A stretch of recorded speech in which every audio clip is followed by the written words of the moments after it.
Isso aqui pode mudar o jogo. Denunciam o STF e Alexandre de Moraes ao governo Donald Trump. Isso aqui, gente, é inédito. Para o que você está fazendo aí, porque eu tenho certeza de que isso nunca aconteceu. Nem na história do Brasil, nem na história do mundo. Entregaram um super documento para o governo americano destinado ao presidente Donald Trump, denunciando as decisões de Alexandre de Moraes. A guerra pelas nossas liberdades acabou de atingir um novo patamar. Acabou de se tornar ainda maior. Vem comigo aqui entender essa história. Bem interessante, especialmente pelo timing. Olha o que aconteceu. O deputado federal Eduardo Bolsonaro e o jornalista e empresário Paulo Figueiredo tiveram reuniões no Departamento de Estado dos Estados Unidos. Por que é tão importante essa notícia? Eles se encontraram, eles foram se reunir lá no Departamento de Estado, que é comandado por Marco Rubio. E com quem Marco Rubio vai se encontrar? Com o ministro das Relações Exteriores do Brasil, Mauro Vieira. E aí, a CNN, ao Caio Junqueira, Paulo Figueiredo disse estar otimista com a perspectiva para esse encontro. Qual encontro? O encontro entre Mauro Vieira e Marco Rubio. Aí, o Caio perguntou se esse Paulo Figueiredo tinha alguma informação sobre o que Rubio colocaria na mesa com Vieira. E Paulo Figueiredo respondeu: vamos ver o que o Brasil traz para a mesa. Então, é interessante, Yuri Pita, porque eles vão fazer ali quase que uma conversa prévia, né? E a gente sabe que o Marco Rubio é crítico ao governo do presidente Lula, ao Supremo Tribunal Federal e um defensor dos Bolsonaros, né? Então, assim, o timing, ele é especialmente, como é que eu posso te dizer? Ele é especialmente maldoso, sabe? Ele é cruel, especialmente cruel esse timing, Yuri.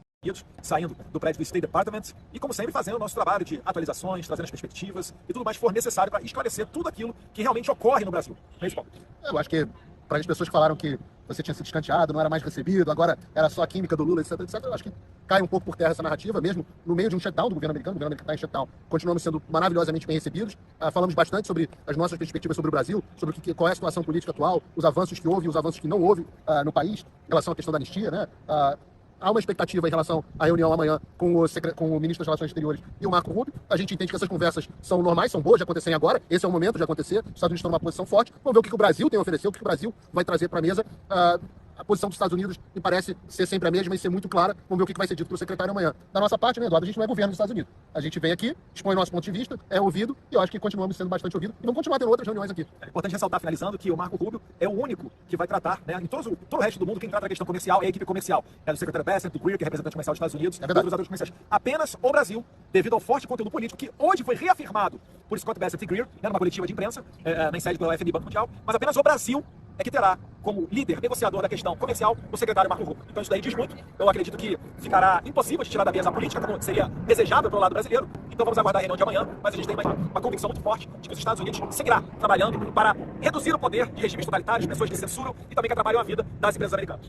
Acho que o mais importante é a gente ver que não houve uma mudança na política externa dos Estados Unidos. Tudo permanece como estava. O Brasil vai fazer a sua oferta, vai fazer o seu pleito e vai ouvir de volta qual é a resposta americana.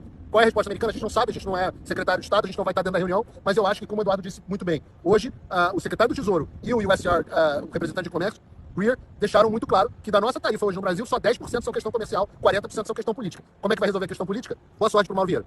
Anistia segue mais viva do que nunca. O ministro das Relações Exteriores, Mauro Vieira, está nos Estados Unidos, desembarcou por lá, deve ter encontro com o secretário de Estado americano, Marco Rubio. Você acha que vai dar jeito? Bem, Eu só tenho a admirar cada vez mais o presidente Lula pelo que ele fez. Ele mostrou muita dignidade e mostrou ao presidente Trump que era preciso tratar o Brasil com dignidade. Ou seja, o Brasil é um país soberano. Não pode o Trump dizer quem ou qual forma se faz democracia no Brasil. Bem, se o Trump quiser ligar para nós para conversar sobre tarifaço e outras coisas, conversamos. Nem ele acredita nisso que ele está falando a respeito dessa relação, dessa conversa que vai haver entre Mauro Vieira e o Marco Rubio. O Lula, ele é tão covarde, ele é tão frouxo, que ele não teve a capacidade de ir numa conversa com o Trump, como muitos já fizeram. Ele não tem coragem de se reunir no Salão Oval porque sabe que ele será exposto. Sabe que será exposto porque, além de ser um ex-presidiário, corrupto, condenado em 3 instâncias, e que, inclusive, Trump já falou por muitas vezes isso, ele é uma pessoa que flerta com ditaduras, que financia a guerra na Rússia comprando diesel da Rússia. Ele flerta com o terrorismo e também apoia a ditadura do judiciário que acontece no nosso país, apoia as violações de direitos humanos que acontecem no nosso país, os abusos de autoridade, as fraudes processuais que, inclusive, estão sendo cada vez mais noticiadas no mundo todo, demonstrando que Alexandre de Moraes é um violador de direitos humanos, e não é à toa que ele está sendo sancionado pela Lei Magnitsky, que virá para outros, com certeza. Isso está acontecendo porque Eduardo Bolsonaro fez o papel de demonstrar para o governo dos Estados Unidos o que estava acontecendo aqui no nosso país. Hoje, 2 secretários do governo norte-americano já demonstraram como é que vai ser essa reunião. Não vai ser uma tarefa fácil para Lula, porque ele vai lá tentar tirar essas sanções, tanto as sanções econômicas, o tarifaço e também a Lei Magnitsky, mas eles já disseram que o tarifaço está acontecendo no Brasil porque eles se preocupam com o Estado democrático de direito, com a censura que está acontecendo no nosso país, com a violação de direitos humanos, inclusive a prisão e perseguição de cidadãos americanos no nosso país.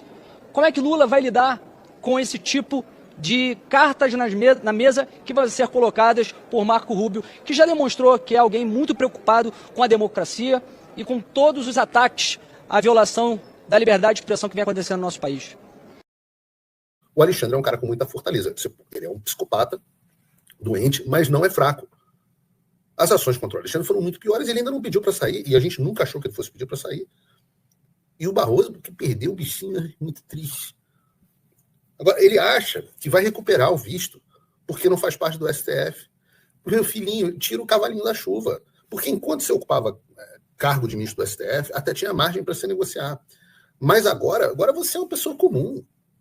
O que você traz para a mesa de negociação? Absolutamente nada. Se me ligar, Barroso, nem atendo mais. Vale nada.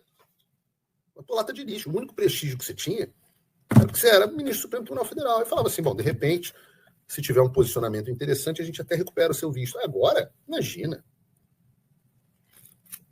Ah, mas saiu então porque não tem porque ser sancionado, não tem porque tomar uma Magnitsky. Ora, filhão, os Estados Unidos cancelaram o visto do ministro da Saúde do Lula e dos secretários dele, subordinados, por causa de coisa dos mais velhos 10 anos atrás. Você acha que você vai escapar da sanção porque você renunciou? Muito pelo contrário. Muito pelo contrário. Na verdade, agora é mais fácil sancionar o Barroso porque não tem maiores consequências, não tem nada de útil que ele possa trazer à mesa. Então, eu não poderia terminar esse... Não poderia deixar de gravar isso, registrar no Paulo Figueiredo Show, historicamente isso, essa mensagem final. Você quer seu visto de volta? Perdeu, mané. Não me amola. E agora uma informação de uma última hora. O ministro do Supremo Tribunal Federal, Luiz Roberto Barroso, passou mal na noite desta quarta-feira e está fazendo exames em um hospital em Brasília. Nós voltaremos, claro, com mais informações ao longo da nossa programação sobre o estado de saúde do ministro, que acabou de anunciar saída da Suprema Corte nos últimos dias e aposentadoria. O cenário das relações Brasil e Estados Unidos atingiu seu ponto máximo de tensão. O Brasil acaba de desembarcar em Washington. O chanceler Mauro Vieira chegou ontem à capital americana em uma corrida diplomática contra o tempo. E a razão disso são as sanções e tarifas punitivas que custam fortunas à economia brasileira, impostas por uma Casa Branca que vê o governo brasileiro sob uma ótica de antagonismo ideológico e geopolítico. E o desfecho dessa crise começa a ser traçado amanhã, dia 16 de outubro, em uma mesa de negociação com Marco Rubio, secretário de Estado americano, escolhido pessoalmente por Donald Trump. Rubio é um falcão anticomunista, um estrategista que demoniza a influência chinesa e a postura brasileira. E o cerne da questão é: o Brasil terá o alívio das tarifas de 50%? Ou o governo Trump exigirá, em troca, um realinhamento ideológico e o fim do que ele chama de perseguição política no Brasil? Este encontro é muito mais do que comércio. É uma disputa pela alma geopolítica da América Latina. Eu sou Davi Aragão e vamos mergulhar na complexa dinâmica entre Brasil e Washington aqui no Hub TNT a partir de agora. Para entender a negociação,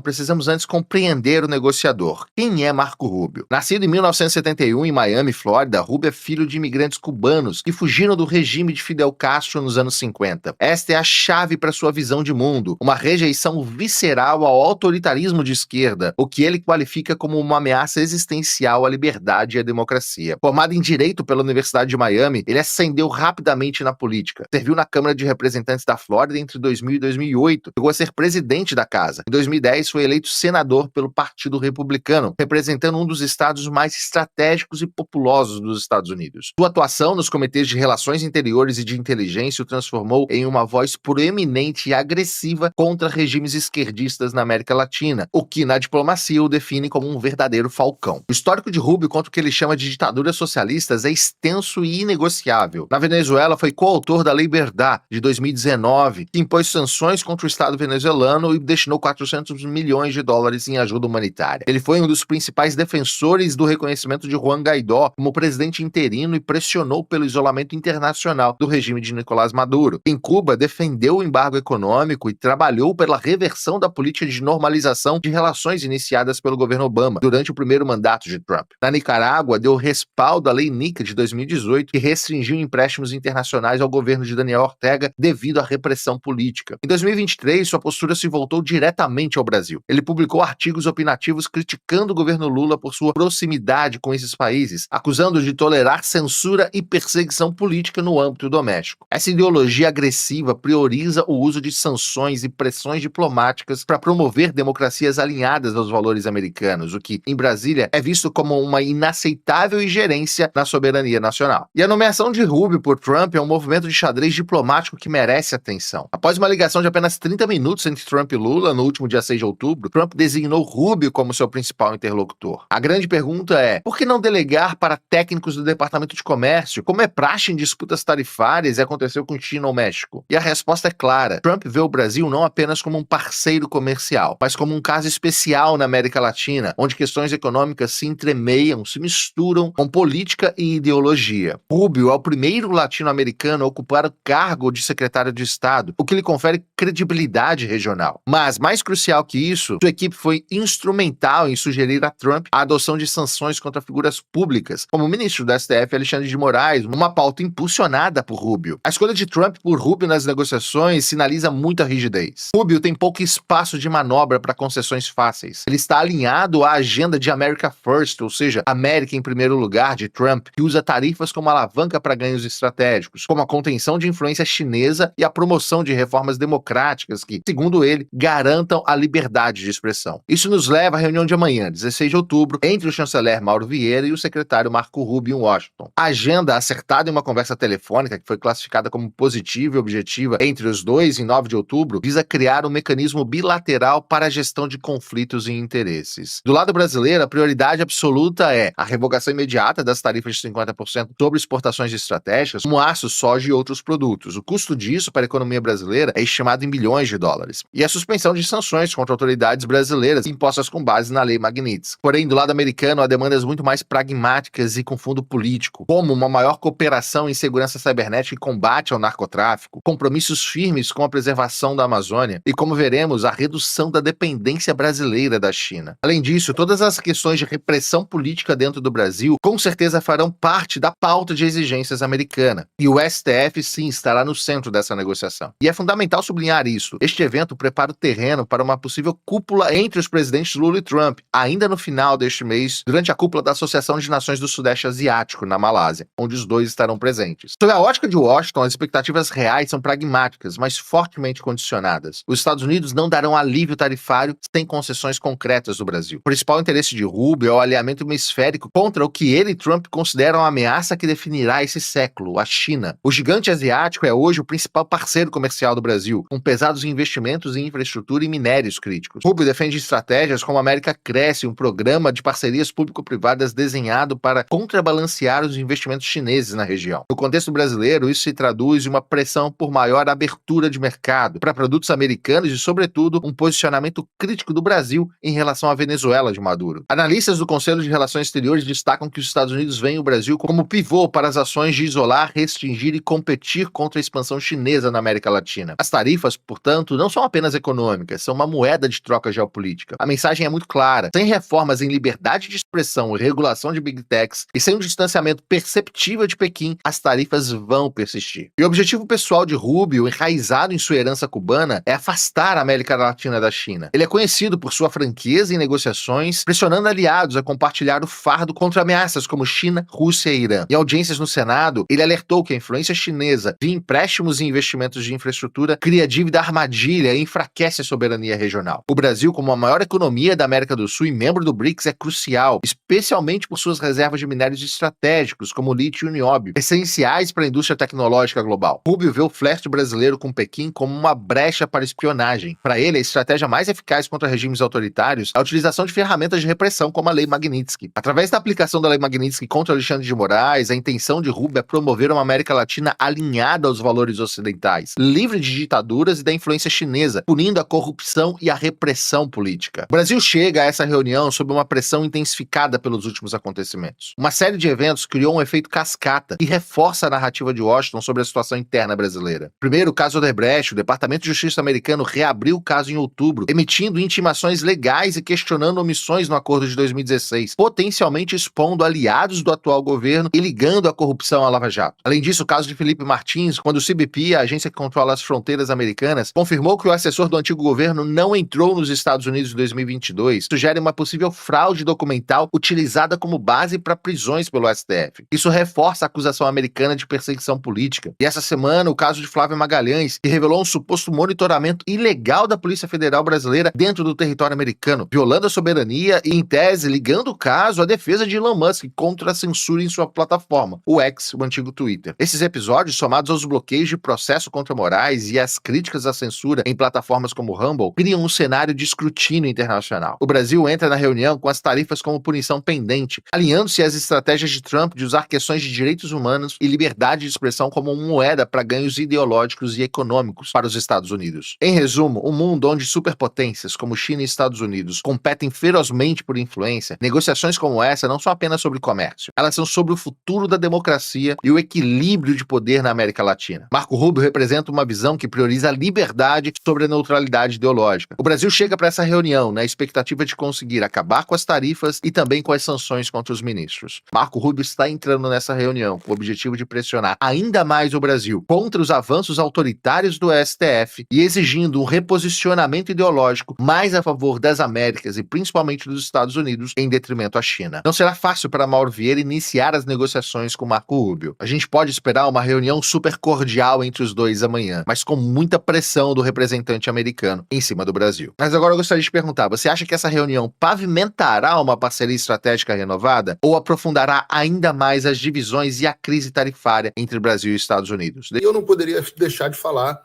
de mais uma baixa que nós tivemos. Essa baixa foi Barroso, né? Nós já aposentamos o coitado do juiz auxiliar do Alexandre de Moraes há 2 semanas atrás e agora nós realmente dá para a gente dizer que Eduardo Bolsonaro e eu aposentamos o Barroso, né? Ou uma outra forma de dizer isso é que o bolsonarismo derrotou o Barroso. O Barroso pediu para sair, pediu para cagar e saiu chorando. Ontem mesmo, né, ele assinou a aposentadoria e já no próximo sábado está fora do Supremo Tribunal Federal.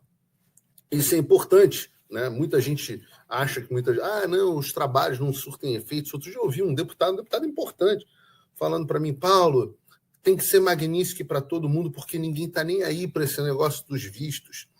E eu sempre digo que isso é uma miopia. Eu sabia que a questão dos vistos tinha um efeito muito grande, porque, principalmente para certas pessoas. Veja como mudou a posição do Fux, por exemplo, né, se tornou o nosso founding father. Vejam como nós tivemos o caso lá do juiz Rafael, vejam como Alexandre de Moraes tem dificuldade hoje de montar a equipe, vejam como pessoas hoje, eu sei que o próprio Paulo Gonet sofreu muito com essa questão do visto, tem questões familiares deles aqui relacionadas, parece que a cunhada dele ou coisa do tipo aqui nos Estados Unidos, as pessoas começam a sofrer, porque o cancelamento do visto não é só para a pessoa, é para os seus familiares, né? E tem gente que acha que muitas vezes esse trabalho aqui que a gente está fazendo não tem efeito. Ficou difícil defender essa ideia de que não tem efeito, mas ainda tem. Eu volto a dizer, por conta do nosso trabalho, o Fux passou de um cara que concordava com a prisão das pessoas do 8 de janeiro para se tornar quase um James Madison, né? Um assíduo defensor das leis, da Constituição e do devido processo legal. Por conta do nosso trabalho, o ministro mais ideológico do Supremo Tribunal Federal agora foi para um retiro espiritual e pediu para sair.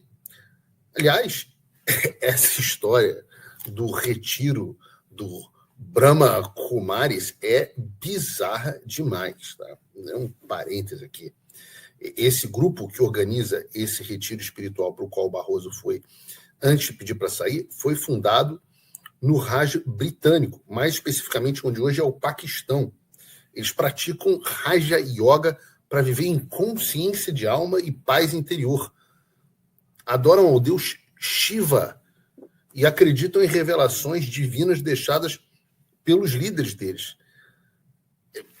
Gastem um minuto para pesquisar esse negócio, que é muito bizarro.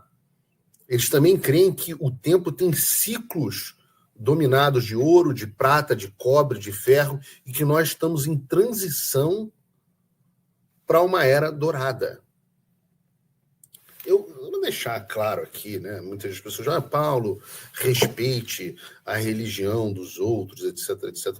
Eu respeito o direito de todo mundo ter a religião que quiser. Todo mundo pode ter a religião que quiser, pode adorar o capeta, pode não ter religião nenhuma. Mas eu não respeito todas as religiões. Não dá, eu não gozo da mesma cosmovisão que o sujeito do Brahma Kumaris. Eu não gosto, não estamos no mesmo grupo. Essa macumbagem doida aí, e o que eu acredito para a minha vida, né, e o próprio, eu estou agora, por dica de um amigo, lendo com atenção o Eric Voegelin. O próprio Eric Voegelin diz que o que torna, inclusive, a nossa sociedade diferente é essa visão da história não em ciclos, mas com uma história com um destino final, uma história com princípio, meio e fim.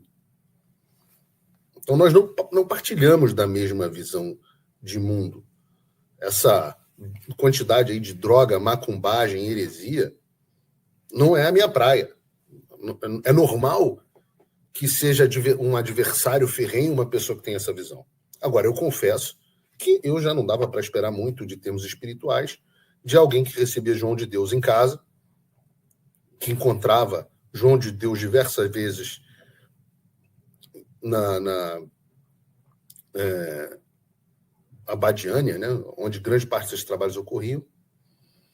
Mas quem sabe, nesse retiro, Barroso, você não entenda que o caminho mais fácil para a sua paz interior, seja lá qual é o nome macumbeiro que você usa para isso, seria deixar o Supremo Tribunal Federal. Não sei se essa é a melhor ideia. Eu digo o seguinte, não é só a questão espiritual, a questão de uma diferença de cosmovisão. E vocês podem me esculhambar aqui no chat, quem não... Eu deixo muito claro aqui.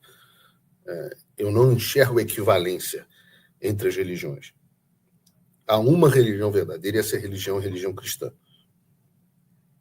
E religião cristã entendo aqui como católicos e protestantes. Só para deixar bem claro o escopo aqui do qual eu entendo como religião superior, aquela que tem a revelação do verdadeiro Deus.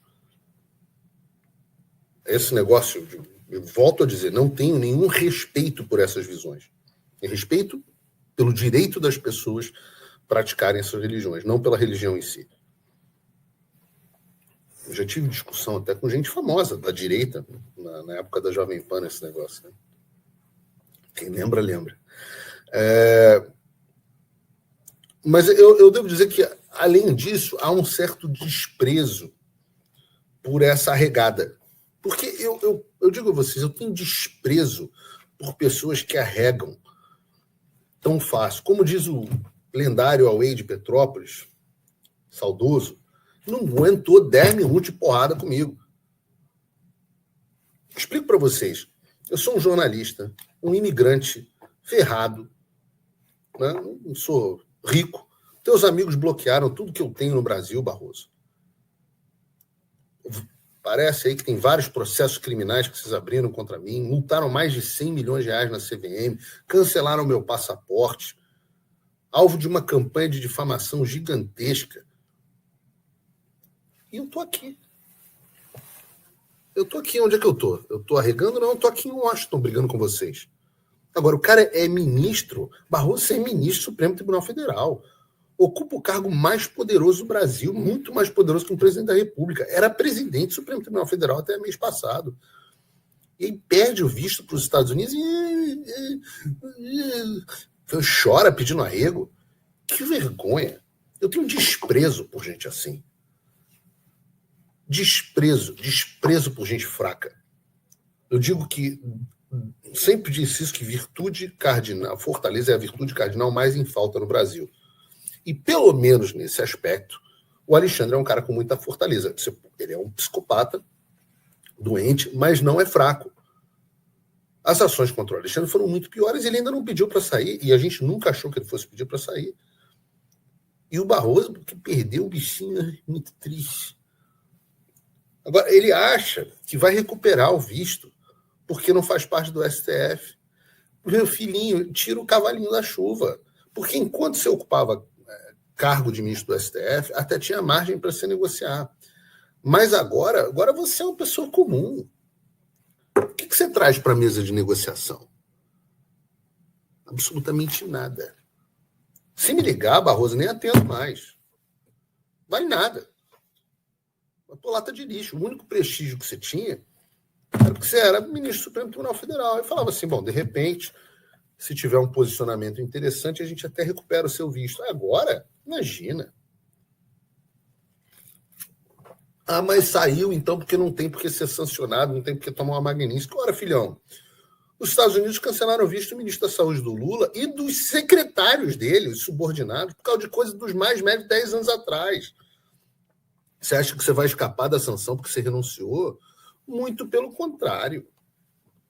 Muito pelo contrário. Na verdade, agora é mais fácil sancionar o Barroso porque não tem maiores consequências, não tem nada de útil que ele possa trazer à mesa. Então, eu não poderia terminar não poderia deixar de gravar isso, registrar no Paulo Figueiredo Show, historicamente isso, essa mensagem final. Você quer seu visto de volta? Perdeu, mané. Não me amola. E passando... Falei que o programa hoje vai ser mais papum. Passando para a próxima pauta, nós tivemos nos últimos dias, e eu não queria deixar de comentar, porque é um assunto muito importante, as atualizações do caso do Felipe Martins. Eu sempre digo, Felipe Martins é um dos casos mais emblemáticos que nós temos aqui de abuso de autoridade. Relatei o caso do Felipe Martins, inclusive... relato em todas as reuniões que eu tenho aqui, mas falei sobre ele, inclusive nas minhas audiências no Congresso dos Estados Unidos. E vale uma recapitulação, porque quando o Alexandre de Moraes decretou a prisão do Felipe Martins lá em 2024, lembrem-se, ele utilizou como fundamentação a informação mentirosa de que o Felipe Martins tinha feito parte da comitiva que acompanhou o presidente Bolsonaro a Orlando em 2022. Mas que não haveria nenhum retorno dele ao Brasil depois disso, nenhum registro de retorno. E, se eu não me engano, foi uma notícia do Guilherme Amado que foi utilizada para isso. E aí o Alexandre, em mais um somebody love jurídico, considerou que o endereço do Felipe era incerto e decretou a prisão preventiva dele, que durou vários meses. E acarretou em diversas violações às liberdades e direitos individuais do Felipe e até mesmo a tortura. Felipe Martins foi torturado através da privação sensorial. E tem que ser louvado aqui. Porque o Felipe Martins, veja, né? Outro dia eu estava tendo uma conversa na fila, aí eu estava comentando de uma certa pessoa e tal, eu falei, porra, meio frouxo, né? Achei que o cara veio com esse papo meio covarde, meio frouxo. Alguém virou para mim e falou assim, porra, também pudera, né? É milico. Eu falei assim, cara, que triste, né? Os nossos militares hoje são vistos como... o cara é covarde. Também é militar, né? Militar virou a profissão dos covardes. E, no entanto, o corajoso foi o Felipe Martins, que não cedeu nem um milímetro.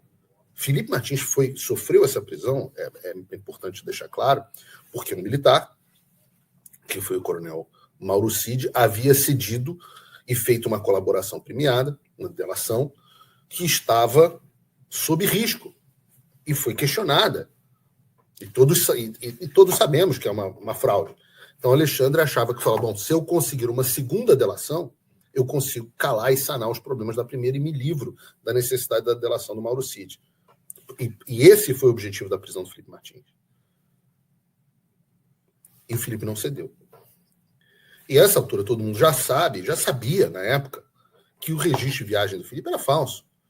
Nós estamos falando isso no Paulo Figueiredo achou há vários anos, mas a imprensa se calou e os ministros do Supremo Tribunal, a imprensa até falou um pouco a respeito, mas boa parte dela se calou, e os ministros do Supremo Tribunal fingiram que não era com eles, afinal o objetivo, volto a dizer, era forçar uma delação sobre Bolsonaro, sobre ameaça,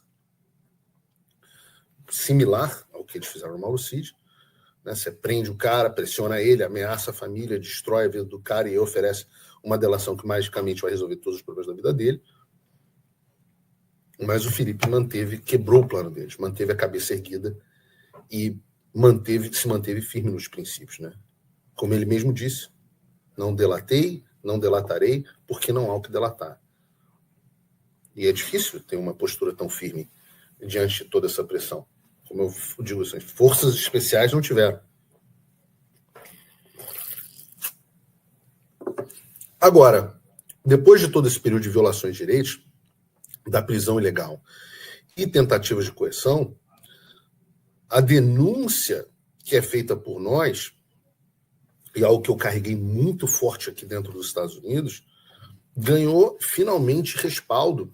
E aqui eu posso dizer, foi um dos pontos que eu pessoalmente pedi à Casa Branca para investigar, e eles ainda estão investigando, como o CBP vai dizer aqui.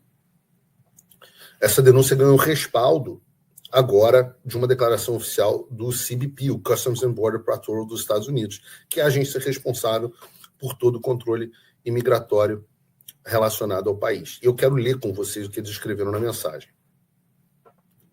A Alfândega e Proteção de Fronteiras dos Estados Unidos, deixa eu só aumentar aqui, porque como eu estou ausente, vamos lá. A Alfândega e Proteção de Fronteira dos Estados Unidos, US Customs and Border Patrol, CBP, anunciou que conduziu uma revisão minuciosa das evidências disponíveis relacionadas às alegações de entrada nos Estados Unidos do cidadão brasileiro Felipe Martins em 30 de dezembro de 2022. Ao concluir a revisão, foi determinado que o senhor Martins não entrou nos Estados Unidos nesta data. Na posição oficial.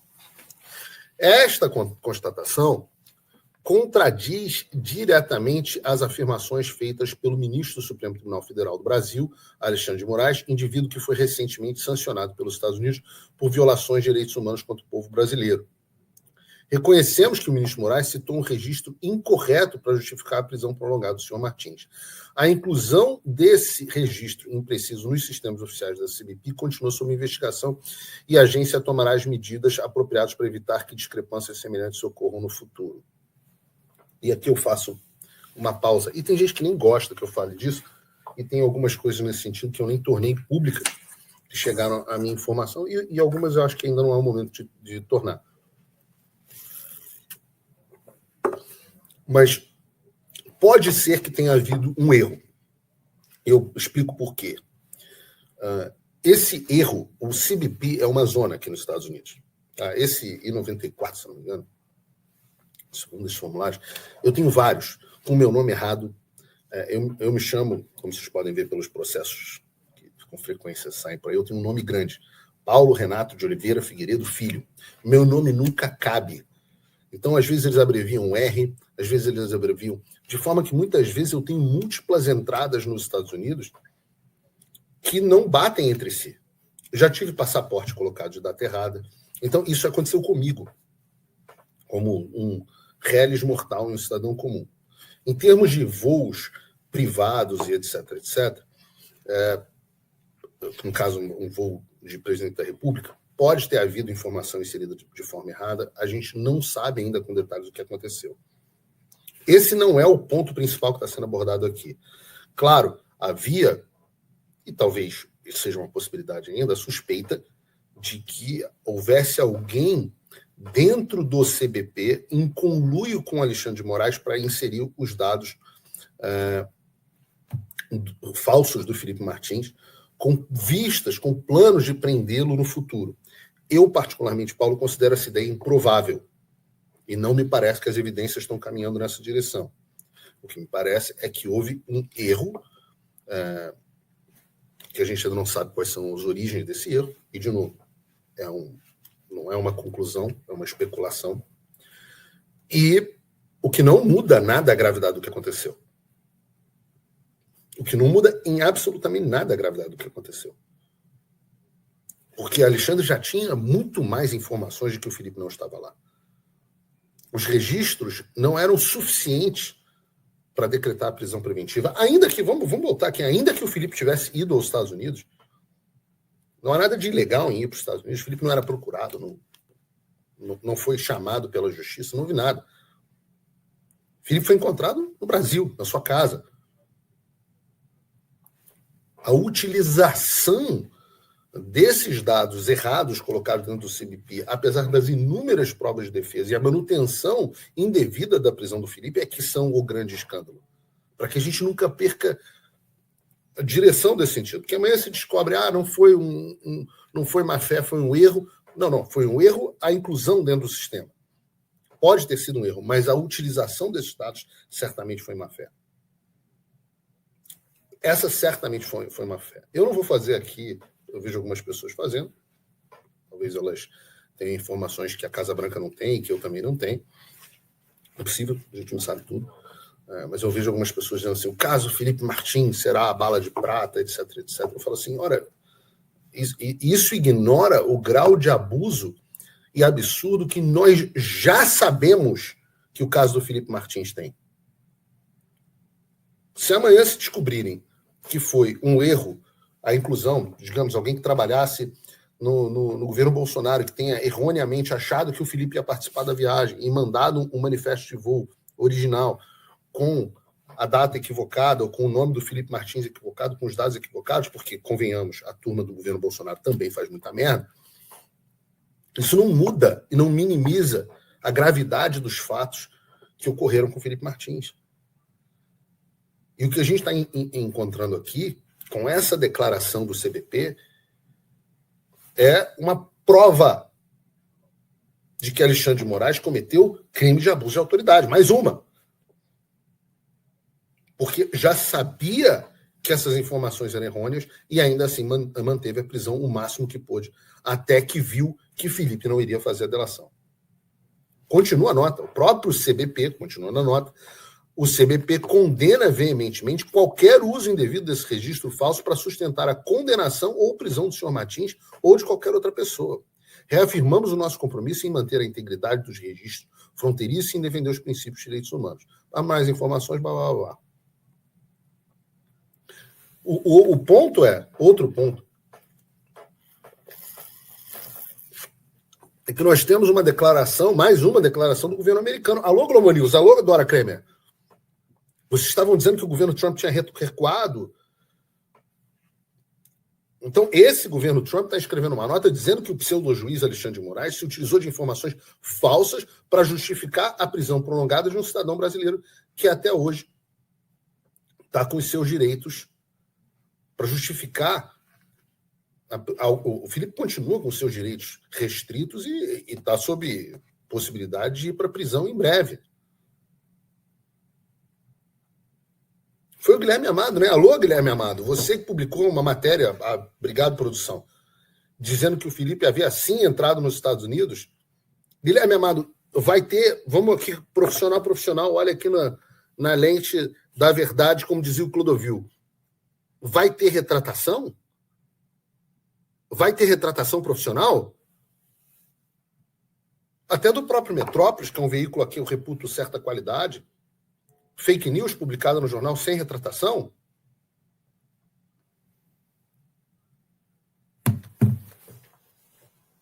A produção pediu para deixar a mochila para o lado para ficar mais bonitinho. E digo mais, A nota do CBP deixa claro que a investigação para descobrir quem incluiu esse registro fraudulento no sistema deles continua.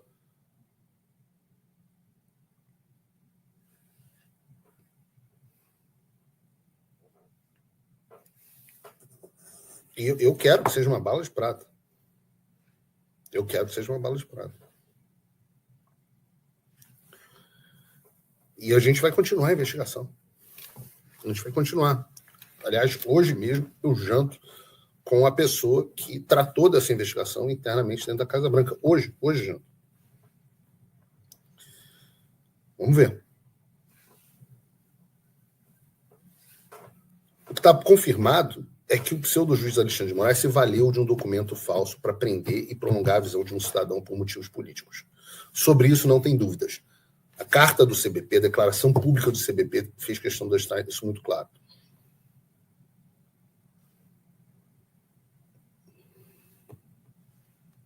Eu fico perguntando, será que o Trump perguntar, ou o Marco Rubio perguntar sobre isso para o Mauro Vieira, o que acontece?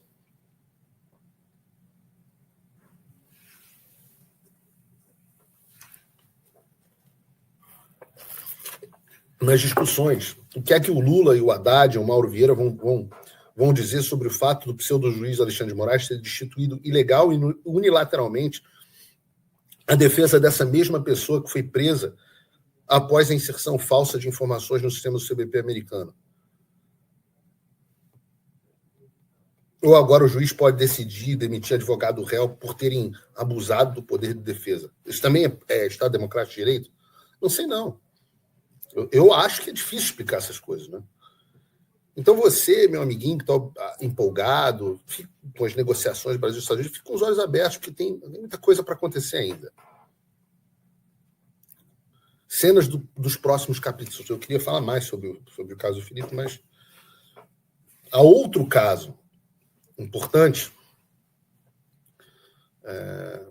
porque eu digo, você vai acumulando inimigos, você vai acumulando abusos. E o Alexandre tentou dar muitos passos maiores que a perna. Não só no caso do Felipe Martins, mas nós tivemos também nos últimos dias o caso da Flávia Magalhães.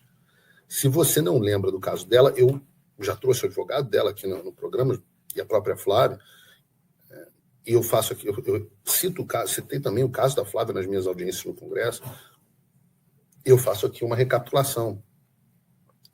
No dia 15 de junho de 2023, a Flávia, que é uma brasileira, mas é uma cidadã americana que mora nos Estados Unidos, fez um post criticando o Alexandre de Moraes.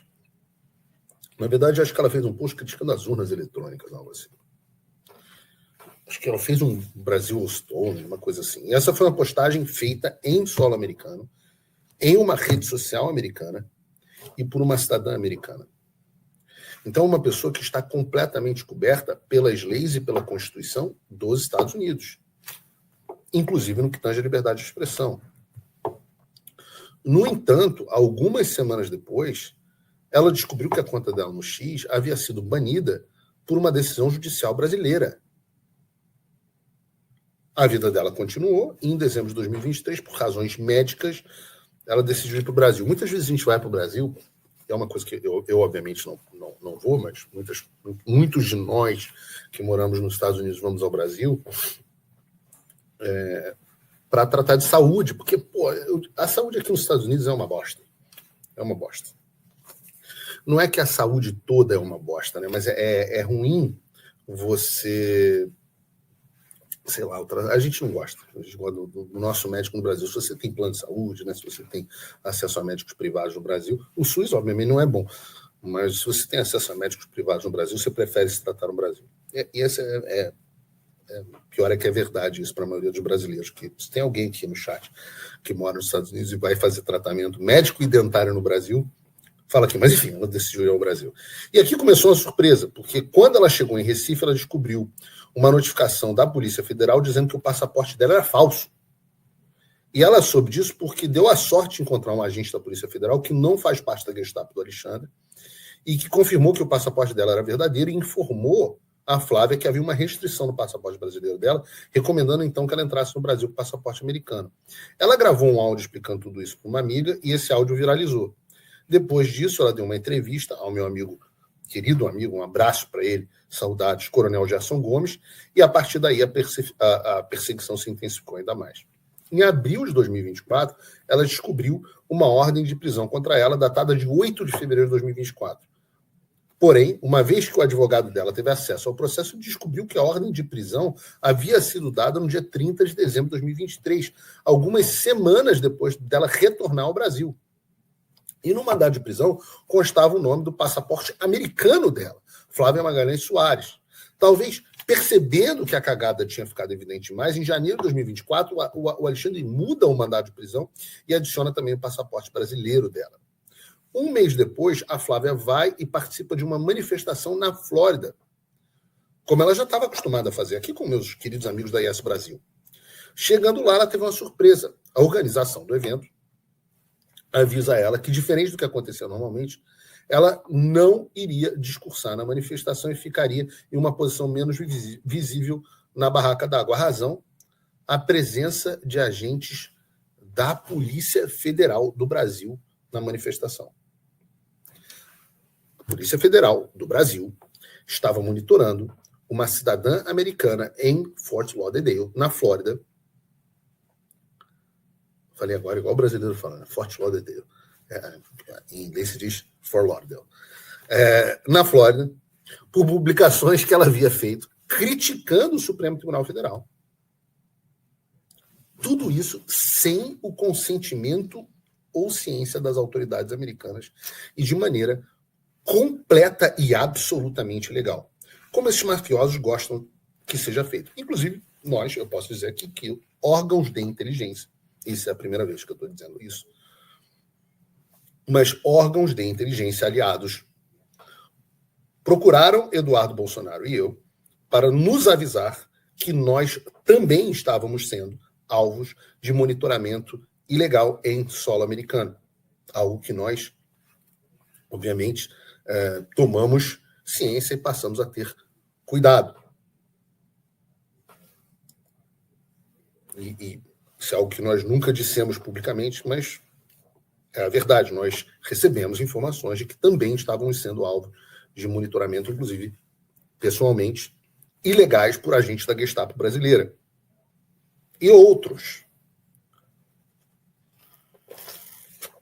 Eu espero que eles tenham me visto nu e tenham se deparado com o meu enorme pênis e falado, caramba, esse cara aqui é melhor a gente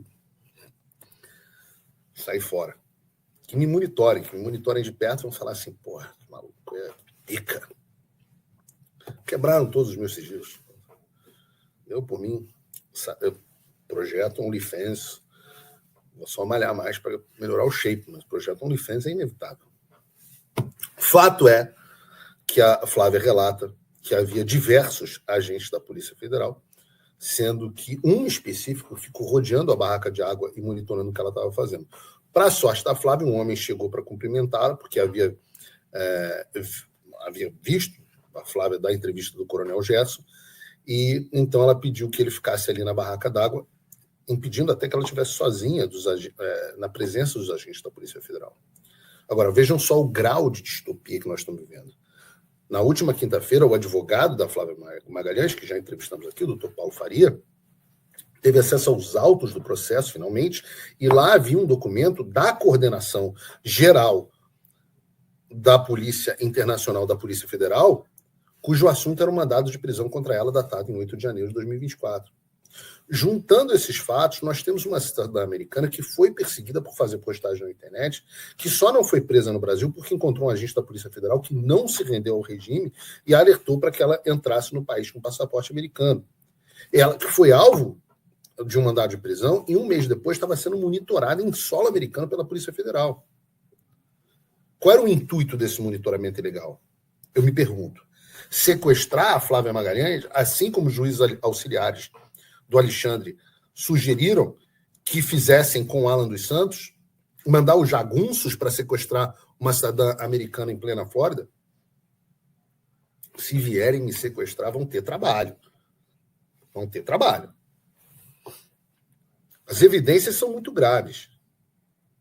Primeiro, a gente está falando aqui em fraude em documentos oficiais de uma agência federal americana, no caso Felipe Martins, e agora nós estamos falando de uma possível interferência policial brasileira contra uma cidadã americana dentro de território dos Estados Unidos.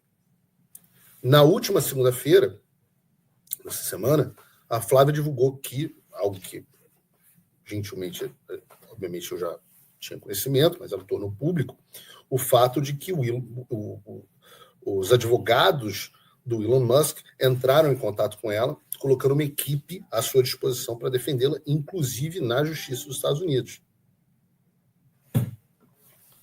Pausa para carregar o notebook.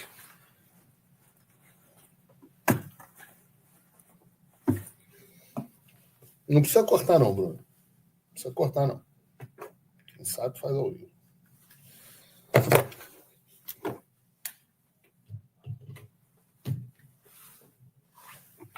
Hoje eu não estou no estúdio, hoje é raiz. Hoje é programa raiz, pô. Pronto. Eu estava nos advogados do Elon Musk, né? Esses advogados vão encontrar o Dr. Paulo Faria, que está aqui em Washington, eu quero ver se até se eu encontro ele, que já teria encaminhado, inclusive, documentos ao governo americano com mandado de prisão, documentos assinados pelo Alexandre, pelo Paulo Gurgel, etc. E o que vai acontecer ao certo, ninguém sabe. O que a gente sabe é que o cerco está se fechando contra o regime e muito mais estava oculto até agora, está sendo exposto. Agora é a hora de pressão. E eu estou convicto que no final de tudo a gente vai ser vencedor. Eu não acho, não estou vendo recuo do Trump.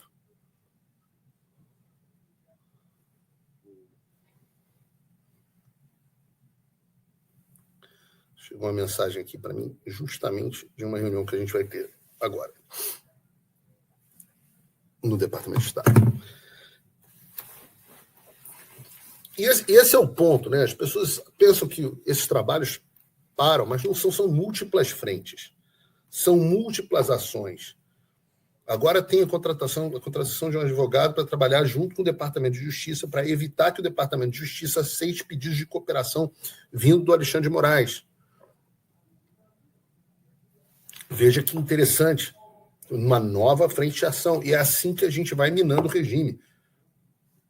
Então nós temos juízes arregando, juízes auxiliares arregando. Ah, não, mas agora vai sair, quem vai entrar o Bessias, não interessa, a gente vai continuar a pressão. Nós vamos continuar a pressão. Ah, mas e se o Trump fizer um acordo, o Lula oferecer o toba para o Trump e o Trump falar assim, pô, pelo toba, esse toba murcho aí, tudo bem, beleza, vamos embora. Vamos fazer aqui um acordo, vamos retirar as tarifas. A gente continua fazendo o que está fazendo. A gente tem que estar preparado para uma guerra de longo prazo. Longo prazo. Eu não vou parar, eu não vou desistir. Nós vamos continuar. Advogada, a Flávia Magalhães, agora contratando advogado para ajudar o enforcement da Magnitsky, a cobrança dos bancos, e vamos continuar, e o sistema vai reagir. Você não pode achar que a gente vai continuar avançando e que não haverá reação do sistema. E vamos avançar, conseguimos aprovar a urgência da anistia. Aí vem o sistema e reage com Paulinho da Força, dosimetria. E é isso, e a gente continua. As pessoas têm que estudar a história militar, ver como é que são umas batalhas, como é que são as batalhas, como é que são guerras longas.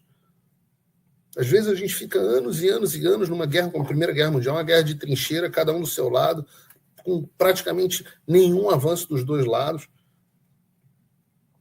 Mas a gente continua. Veja o caso agora do Israel. Avançaram contra tudo e contra todos, contra toda a pressão internacional. Israel foi lá e Trump foi lá e agora conseguiu um acordo de paz. Veja quanto tempo os ucranianos estão resistindo à invasão russa. Esse é o estado natural das pessoas, é o estado natural do homem. O brasileiro se acostumou com uma vida muito fácil nesse sentido, né? A vida do brasileiro não é fácil, mas neste sentido político, a vida é muito fácil. Muitas pessoas agora estão tendo que prestar atenção em política, que não prestavam atenção antes. Eu falo, estão prestando atenção. Agora eu tenho que prestar atenção em política. Claro que você agora tem que prestar atenção em política. Porque você está vendo a sua vida, o seu estilo de vida ser extinto. A frase platônica, né? de que aqueles que não gostam de política serão governados por aqueles que gostam de política. Então, você não tem a opção de virar suas costas. Ou a frase que eu acho que é da Ayn Rand, né, que você pode ignorar a realidade, mas não pode ignorar as consequências de se ignorar a realidade. Então, você que está em casa, você não pode ignorar, você não pode olhar aqui, puta, tá lá o cara no fronte de batalha em Washington, longe da família dele, pô, eu vou deixar para lá e vou cuidar da minha vida. Se você deixar para lá e cuidar da sua vida, as consequências vão chegar a você como estão chegando. E é por isso que eu peço a possibilidade de você se tornar meu apoiador. E você pode fazer isso entrando aqui no site www.paulofigueiredoshow.com/apoie e com a quantia, módica quantia, aqui na tela dá R$ 6,99. Tem um QR Code aqui em cima também. Aqui dá R$ 6,99, mas se você usar o cupom PFigueiredoShow, que é para quem assiste o programa, pode não usar também, eu vou ficar feliz se não usar. Mas se você usar, vai ser pouco mais de $5 por mês. É a sua moedinha, é a sua contribuição, é um lanchinho que você vai botar. De novo, a gente precisa de muita gente. O segredo é, o nome disso é crowdfunding. Né? O crowd é multidão, é que precisa de muita gente doando pouco. Nós estamos aqui com dezenas de milhares de pessoas nos assistindo e nós não temos esse nível de engajamento ainda. E talvez por isso que o sistema consiga contra-atacar com tanta eficiência. Então, a outra possibilidade é você se tornar meu patrono Gold. O patrono Gold é muito importante, porque o patrono Gold pode, com $49 por mês, ou agora, então, no final do ano seria muito bem-vindo, $499 por ano, dá uma talagada só. E além do conteúdo exclusivo do apoiador, ele participa das nossas reuniões mensais, semana que vem tem uma, participa dos nossos grupos de WhatsApp, tem acesso ao meu e-mail, tem descontos de curso, tem um monte de coisa. Eu convido você a fazer a sua parte. Eu sei que é chato, eu falo isso em todos os programas, mas tem muita gente que fala, Paulo, poxa, hoje Deus tocou meu coração e eu resolvi me tornar seu apoiador. Legal, eu acho que é legal para você também. Eu acho que é legal para você. Eu apoio um monte de gente. Eu acho legal para mim. Eu falo assim, pô, legal, eu tô fazendo que isso continue. Eu gosto desse programa, eu gosto desse cara, eu gosto das coisas que ele defende. E a razão, uma das razões para a confiança na minha vitória, a primeira é a providência divina. Eu confio extremamente na providência divina. Eu confio que Deus vai fazer o que é melhor. Eu faço a minha parte e Deus entrega o resto. A segunda razão para minha confiança na vitória é que a gente está vendo o governo Trump simplesmente para qualquer um, para tirando qualquer dúvida de que ele vai responsabilizar aqueles que são responsáveis pelas violações de direitos humanos de cidadãos americanos. Vale para o caso do Felipe Martins, vale para o caso da Flávia Magalhães, e também há outras discussões como a questão do tráfico de drogas. Uma área a qual o Brasil está muito familiarizado. A diretiva do governo Trump é muito clara. Eles estão dispostos a usar todo o arsenal diplomático americano e até militar para fazer valer a política externa dos Estados Unidos. E aí, seja no caso da parte diplomática para garantir a liberdade de expressão, ou na parte diplomática e militar para proteger o país do tráfico. E a evidência disso é que foi noticiado na tarde de ontem que os Estados Unidos revogaram o visto de mais de 50 políticos mexicanos e seus aliados por ligações com crime organizado. Pô, se essa moda pega no Brasil, vai ter muita gente perdendo o visto também, né? Reportagem da Reuters diz assim, o governo dos Estados Unidos revogou os vistos de pelo menos 50 políticos e funcionários públicos no México, em meio à ofensiva do governo Trump contra cartéis de drogas e seus supostos aliados políticos. Reuters, né? Supostos aliados políticos, dizem 2 funcionários mexicanos na Reuters. Alguns desses casos se tornaram públicos, mas a apuração da Reuters mostra que as revogações de vistos são muito mais amplas do que se havia informado. Segundo 3 ex-embaixadores dos Estados Unidos, governos anteriores também revogaram o visto dessa forma, mas não na mesma escala, o que, segundo eles, indica a disposição do presidente Trump em utilizar esse instrumento diplomático para alcançar os seus objetivos políticos. A medida causou um impacto silencioso entre a elite política mexicana, que costumava viajar com frequência aos Estados Unidos e depende de visto para isso. Ela também marca uma ampliação significativa das ações antidrogas dos Estados Unidos, com o governo Trump mirando em políticos ativos, normalmente considerados sensíveis do ponto de vista diplomático. Uma das fontes, um político mexicano de alto escalão, afirmou que mais de 50 membros do partido governista Morena tiveram seus vistos revogados, além de dezenas de integrantes de outros partidos. As fontes pediram anonimato por se tratar de um tema delicado. O governo Trump também tem revogado vistos em outras partes da América Latina, contra o que se considera adversários políticos e ideológicos. Christopher Landau, ex-embaixador dos Estados Unidos no México, número 2 do Departamento de Estado, já postou várias coisas sobre o Brasil, né? Não esconde sua preferência por negar a entrada aos Estados Unidos, chamando a si mesmo no X de El Quitavistas, ou caça-vistos. O Departamento de Estado afirmou no mês passado que retiraria o visto do presidente colombiano Gustavo Petro após ele participar de uma manifestação pró-Palestina em Nova York e conclamar soldados norte-americanos a desobedecer às ordens de Trump. Petro reagiu dizendo, eu não me importo. No Brasil, mais de 20 juízes e autoridades de alto escalão, notícia da Reuters, perderam seu visto, enquanto na Costa Rica, pelo menos 14 políticos e empresários, incluindo o ex-presidente ganhador do Prêmio Nobel da Paz, Oscar Arias, tiveram seus vistos revogados. Arias, crítico de Trump nas redes sociais, afirmou não ter recebido explicação para a decisão. Essa é a administração Trump. Ou como diz o Valdemar, Trump, que tem responsabilizado agentes que trabalham com interesse, contra o interesse nacional dos Estados Unidos por todos os lugares. Estou falando de México, Brasil, Costa Rica, Colômbia e onde quer que seja necessário. E para alguns, isso é tão forte que o cara rega para o cargo de ministro do Supremo Tribunal Federal. E se o Trump tem pulso para combater os cartéis mexicanos, que são algumas das organizações criminosas mais poderosas do mundo, que dirá esses bandidinhos da Polícia Federal, da PGR, do STF? Não tem opção diplomática que não seja considerada pelo governo Trump. E vocês vejam que no Brasil ele tomou ações muito mais severas até do que outros países.